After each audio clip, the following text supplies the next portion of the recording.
무슨 세금이 그냥 곳곳에 그냥 다 붙어 그냥 무슨 이게 아니 이 관리비에도 이게 부가가치세가 붙는 걸 오늘 처음 10%안 낼 수도 없고 말이죠 이게 낸다 그래도 이거 이 절세를 해야 되는데 이게 지금 복잡해갖고 내가 알 수가 있나? 참나. 여러분 이 요즘 그 재테크 중에서도 이게 세테크라 그러잖아요. 이 세금에 대해서 잘 알아야지만 이 돈을 벌 수가 있습니다. 벌어도 구멍이 안 새요. 오늘은 세금에 대해서 알아보도록 하겠습니다. 자, 오늘도 역시 김경식의 아이돌 경제학교 수업 내용은 세금입니다. 찐 전문가 한 분 또 모셔보도록 하겠습니다. 어서 오십시오. 안녕하십니까, 김규 세무사입니다. 오늘 네. 세금에 대해서 한번 전반적으로 쭉 알아볼 텐데 사회 초년생들을 위해서 이 세금 모르면 안 되지 않습니까? 그렇죠. 정확하게 그리고 또 아주 깊이 있게. 예. 근데 쉽게 설명해 줄 자신 있습니까? 그럼요, 물론입니다. 최선을 다해서 열심히 알려드리도록 하겠습니다. 네, 최선을 다할 수밖에 없을 겁니다. 제가 담을 쪽 빨기 때문에 오늘 잘 부탁드리겠습니다. 예, 부탁드리겠습니다. 자, 의뢰인 만나러 가시겠습니다. 김경식의 아이돌 경제학교. 자, 오늘은 6인조 댄스 그룹이죠. 픽시와 함께합니다. 박수! 어서 오세요. 어서 오세요.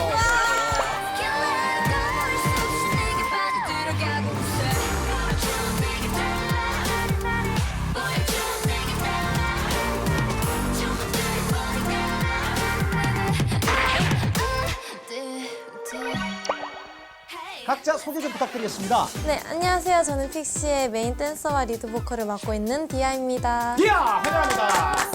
네, 안녕하세요. 저는 픽시의 메인 래퍼 2m 로라입니다. 2m 로라. 2m 로라. 자, 궁금한데 왜 2m입니까? 제가 팀 내 최장신을 맡고 있기 때문에. 키가 네. 2m예요? 네. 비슷합니다. 꽤 크군요. 오늘은 앉아서 진행하도록 하겠습니다. 자, 오늘은 이 경제 활동 중에서도 정말 이게 빼놓을 수 없습니다. 이거 어쩔 수 없는 게 아니라 당연히 우리가 접해야 되는 세금에 대해서 이제 우리가 자세하게 좀 알아볼 텐데, 지금 두 분은 이제 활동한 지 좀 됐잖아요. 네, 세금에 대해서는 조금 아시겠어요? 모르십니까?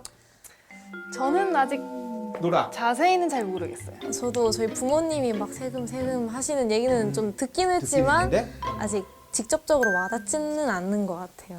알겠습니다. 그 세금에 관해서 이제 어떤 내용인지 궁금하신지 질문 좀 부탁드리겠습니다.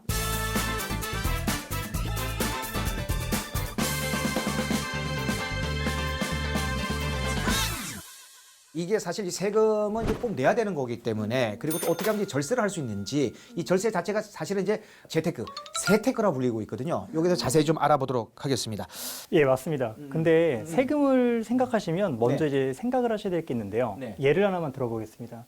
대한민국 지하철은 어떻게 생각하세요? 오히려 외국인들이 더 이렇게 깨끗하고 빠르고 또 와이파이 팡팡 터지고 여름에 시원하고 겨울에 따뜻하고 많은 칭찬 일색입니다. 네, 맞습니다. 이제 한국을 찾는 외국인들 사이에서는요, 지하철이 한국에 오면 꼭 해봐야 될 관광 명소처럼 여겨진다고 합니다. 왜냐하면 너무 깨끗하고 아까 말씀하신 대로 에어컨 추우면 더우면 에어컨, 추우면 히터 잘 나오고 거기에다가 끊기지 않는 와이파이까지, 그죠? 다른 나라에서 볼 수 없는 너무 기반 시설이 잘 돼 있는 거죠. 근데 이게 결국은 다 세금으로 만들어지고 운영이 된다는 거예요. 그러면 이렇게 세금은 결국 우리가 납부할 땐 되게 부담스럽게 느낄 수도 있지만, 궁극적으로는 이제 저희가 국민들이 생활하는 데 각종 기반 시설을 활용하거나 아니면 이제 뭐 국방이라든지 이런 것들의 모든 것에 다 재원이 되는 기본 것들입니다. 근데 이제 아무래도 이제 현실적으로 모든 분들이 다 이제 세금을 납부하는데 이제 호의적이지 않을 수 있어요.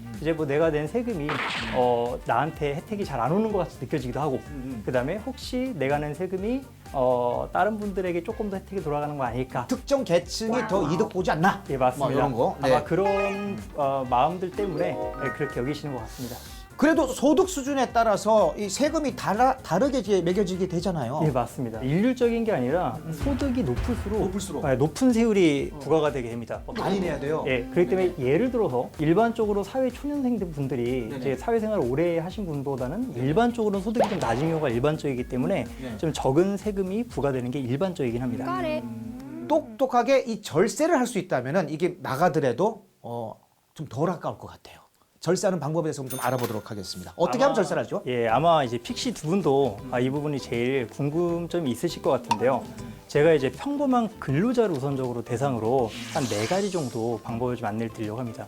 우선 이제 첫 번째로는 이제 신용카드 소득공제에 대한 부분인데요. 연말정산이라는 걸 연초에 하게 되는데 그때 신용카드를 썼을 때 신용카드를 쓰냐, 뭐 체크카드를 쓰냐에 따라서 일부 공제 금액이 달라질 수가 있어요. 그거 알고 계셨어요? 아니요. 신용카드는 있죠? 저희는 전 체크카드를. 오, 야, 대단. 오, 똑똑하네. 야. 체크카드. 저희 어머니가 어. 신용카드보다는 체크카드를 쓰라고 하셔가지고. 아유, 잘하셨네. 신용카드에 대한 소득 공제 자체가요. 어. 소득 금액의 이제 25%를 초과해서 사용하게 되면 네네. 그 부분에 대해서 일부분 공제가 됩니다. 와. 공제가 되는데 어. 예를 들어서 소득이 4천이다. 4천이다. 4천이다. 그럼 25%면 1,000원 아니겠습니까? 네네네. 그럼 만약에 1,500을 썼다고 가정을 해볼게요. 네네. 1,500이 먼저 쌓일 때 공제율이 작은 신용카드가 먼저 쌓입니다. 그 금액이. 그런 다음에 공제율이 높은 체크카드가 그 다음에 쌓여요. 그렇게 되면 신용카드의 공제율은 15%, 체크카드의 공제율은 30%예요. 30%가 돼요. 그렇죠. 900. 그러면 만약에 A씨 입장에서 만약에 1,500을 1년 동안 쓴다. 그럼 어떻게 써야 더 이득일까요? 저는 체크카드는 1,000, 신용카드는 500. 체크카드는 지금 할인율이 좀 많으니까 많이 쓰고 신용 그러면 다 체크카드로 모으는 게 더 낫지 않나요? 뭐 그럴 수 있지만 정답을 얘기를 드리자면 우선 1,000은 신용카드로 좀 쓰시고요. 그다음 초과 부분 500을 체크카드를 좀 쓰시는 게 낫죠. 이제 체크카드로만 1,500을 써도 똑같이 초과 부분 500에 대해서 30%인 150이 공제되는 건 맞아요. 맞는데 뭐 신용카드 1,000을 쓰고 체크카드 한 500 쓰는 게 낫지 않겠냐라고 얘기를 들었던 거는 각종 공제나 할인 혜택, 뭐 백화점 적립 뭐 이런 것들 네, 그런 것들도 누릴 수 있는 것이고요. 그런 것들을 잘 섞어서 활용하시면 공제 금액도 최대한 늘리실 수 있고 그다음에 합리적인 소비를 좀 하실 수 있지 않을까 싶습니다. 두 번째는 뭐가 있습니까? 두 번째는 이제 뭐 인생도 사랑도 세금도 다 타이밍이라고 하는데요. 아무래도 타이밍이 중요합니다. 야, 우리 세무사님이 새로운 용어를 만들었어요. 인생은 타이밍. 내가 들어봤어요. 타이밍. 각종 뭐 재산세, 종합부동산세, 보유세들 이런 것들의 과세 기준이 매해 6월 1일입니다. 그러면 6월 1일. 이거를 알게 되면 어떤 의사결정이 가능하냐면 내가 부동산을 취득을 할 때 이왕이면 6월 1일 이후에 잔금을 치르고 등기를 치면 그 해에 게 안 나온다는 거죠. 그다음에 예를 들어서 또 자동차세 같은 경우에도 1년에 두 번, 두 번 내죠. 예, 6월하고 12월에 그렇죠. 내는데 만약에 1월에 네. 연납을 손님 결제를 하게 되면 한 번에 내게 예, 맞아요. 그러면 9.15%의 할인을 받으실 수가 있어요. 당연히 해야죠. 그렇죠. 네, 그런 부분들에 대해서 챙기시는 게 필요합니다. 자, 그렇다면은 월별 세금 납부 시기를 아는 건 굉장히 도움이 되겠고 중요하겠네요. 네, 맞습니다. 네. 우선 뭐 기본적으로 법인 사업자라면 뭐 분기마다 부가가치세 신고엔 납부 있을 것이고요. 뭐 크게 3월에 법인세 신고, 개인 사업자라면 신고는 반기마다, 납부는 분기마다. 저 질문이 하나 있는데 네. 제가 아는 언니 중에 중소기업을 다니는 언니가 있어요. 근데 언니가 월급을 받고 나면은 생각하지 못한 보험공제 비용과 소득세 등 좀 세금 빠져나간다. 네, 각종 세금들이 그래, 많이 많이 빠져나가. 빠져나가서 네, 네. 남는 게 별로 없다고 하더라고요. 네. 그래서 좀 절세하는 방법이나 좀 도움이 될 만한 것들이 없을까요? 정부에서는 이제 중소기업에 재직하는 청년들을 대상으로요.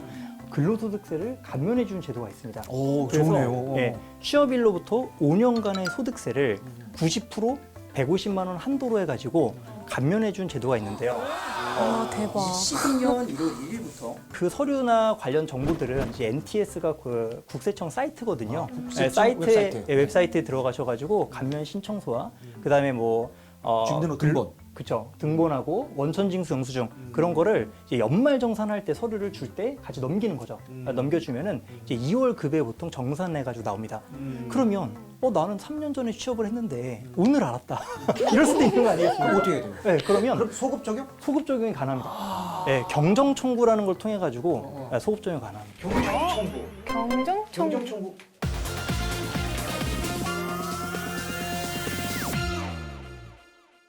알아야 할 것도 이 참 꼼꼼하게 따져야 될 것도 많은 게 바로 이 세금인데, 자, 이쯤에서 두 분의 이제 개인기를 한번 보고 넘어가도록 하겠습니다.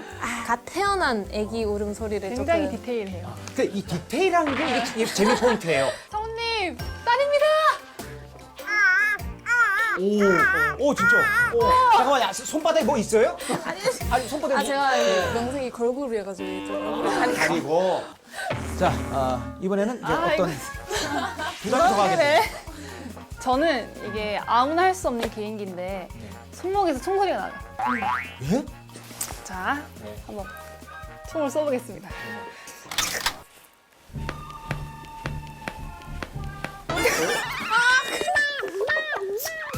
류마티스 관절염. 젊은 분도 걸릴 수 있습니다. 여러분.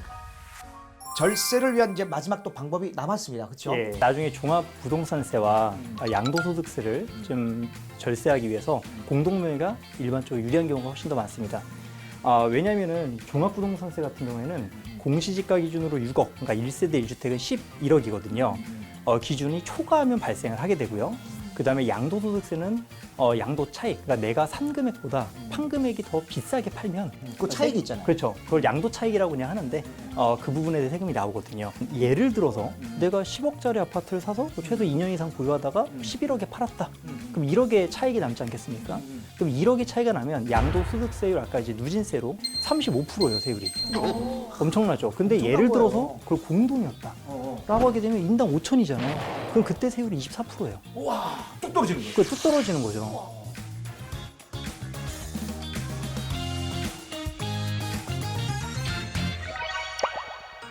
이렇게 좀 직접적으로 자세하게 들으니까 정말 신기하기도 하고 또 재밌기도 하고 많이 배운 것 같아서 좀 똑바른 경제관념과 그런 정보들을 많이 알아서 열심히 바보 되지 말고 잘 살아야겠다는 생각을 했습니다. 재밌게 정보를 얻게 되니까 더 깊게 알 수 있었던 것 같고 제가 몰랐던 부분이 너무 많았던 것 같아서 살짝 조금 후회도 되면서 지금 이 시간이 너무 유익한 시간이었습니다. 자, 김경식의 아이돌 경제 학교는요, 기획재정부에서 운영하고 있죠. 유튜브 채널 경제 배움 2에서 여러분들 확인하실 수가 있습니다. 구독과 좋아요는 사랑입니다. 네, 감사합니다. 감사합니다.